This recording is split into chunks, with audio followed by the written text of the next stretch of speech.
Hi, I'm Auntie Dawn. Welcome to my kitchen. Today, I'm making scrambled eggs and toast. Making even a simple meal can be a real challenge. Getting everything to be hot and ready at the same time means careful timing. I start by getting my beverage ready. Here's my tea, already brewed, sweetened, milked, and in an insulated container. It can hang out while I get the eggs and toast done. So I start by putting the bread slices in the toaster.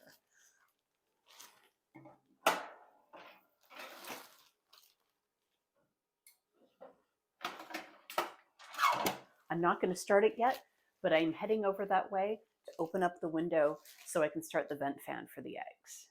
Okay, now I've gotten out my carton of eggs. I'm going to crack 5 eggs. I'm making breakfast for 2, so that makes 5 eggs.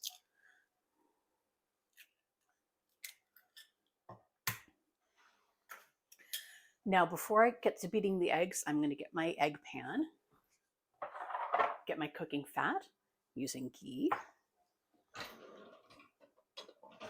I'm going to turn the vent fan on and turn the heat to medium-low under the pan and put in a little bit of fat.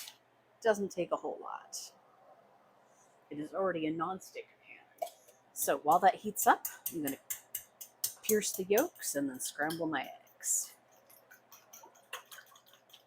All right, now that the eggs are all coming together, I'm going to add a bit of salt. About half a teaspoon, since this stuff has a lot of herbs in it. Okay. See, this is about melted. So I'm going to rotate to get the pan coated with fat. Then I'm going to scrape the egg off of the fork and scrape it all into the pan. Now I'm going to start the toast.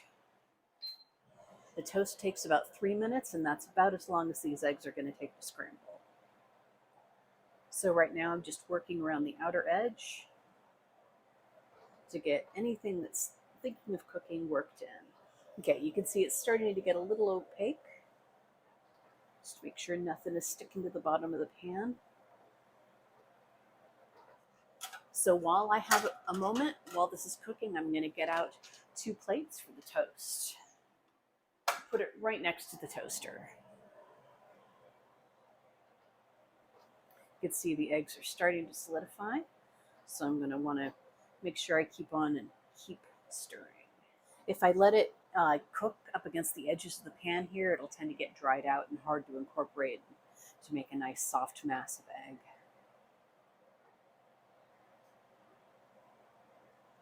All right, now that it's really starting to solidify, I'm going to turn it down to low. And I just want to keep stirring the still raw egg toward the center of the pan because that's where most of the cooking is happening. Okay, this egg is nearly done. The toast is just beeped. All right, the toast is just beeped and the egg is nearly done. And I'm going to let this cook via residual heat while I get the toast buttered. Give this another stir. You can see it's really solidified. The residual heat from the pan is going to finish cooking it up. If you like your eggs harder, then I would recommend cooking them a bit more while the heat is still going. And for mine, I'm using ghee because milk proteins do not agree with me.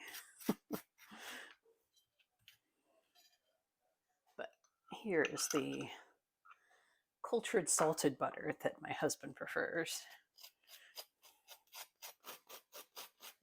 It does not take a whole lot of butter to do the job, and a whole lot of butter will tend to make your toast soggy. All right, now I'm going to see if my eggs are cooked enough. I think I'm going to give them a little more. This window, turn the fan back on. The oven isn't on. I'm putting the toast in the oven to keep it from getting cold from the wind while I do this little last bit of cooking. A little more salt in.